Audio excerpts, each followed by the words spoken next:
सर्वसामान्यांचा बुलंद आवाज बीजी 24 तास। हे काम नव्हे, जबाबदारी आमची।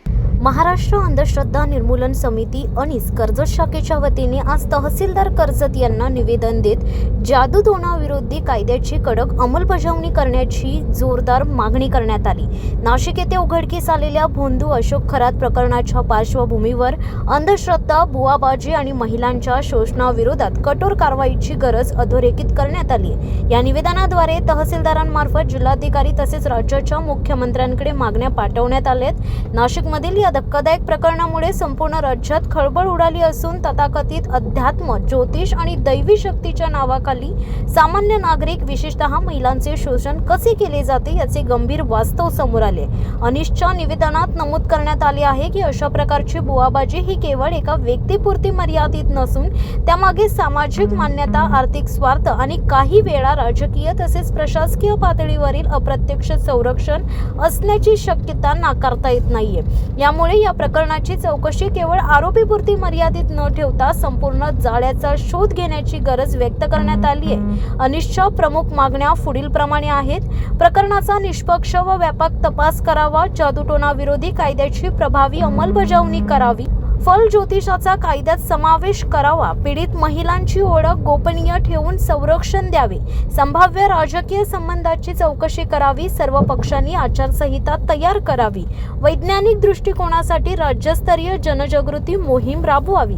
याशिवाय राज्यातील इतर जिल्ह्यातही अशा प्रकारची प्रकरणे असल्यास त्यांचा राज्यव्यापी तपास करण्याची मागणी करण्यात आली आहे। अंधश्रद्धा, सत्तेचा गैरवापर आणि महिलांवरील अत्याचार यांचा संगम असलेल्या अशा घटनांवर तात्पुरत्या कारवाईऐवजी दीर्घकालीन धोरणात्मक उपाययोजना आवश्यक असल्याचे मत व्यक्त करण्यात आले।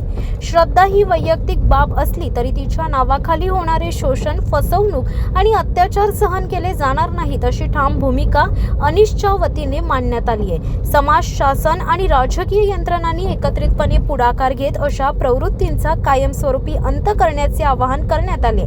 निवेदन देताना कर्जत शाखेचे अध्यक्ष विलास सांगळे, उपाध्यक्ष अनिल थोरवे, कार्याध्यक्ष सूर्यकांत भुतावडे, प्रधान सचिव विकास वारले, सोशल मीडिया कार्यवाह रोहिदास लोभी, विजय कोंडिलकर, श्रीकांत हावरे तसेच जळगाव जिल्हा कार्याध्यक्ष प्रल्हाद बोराडे आदी उपस्थित होते।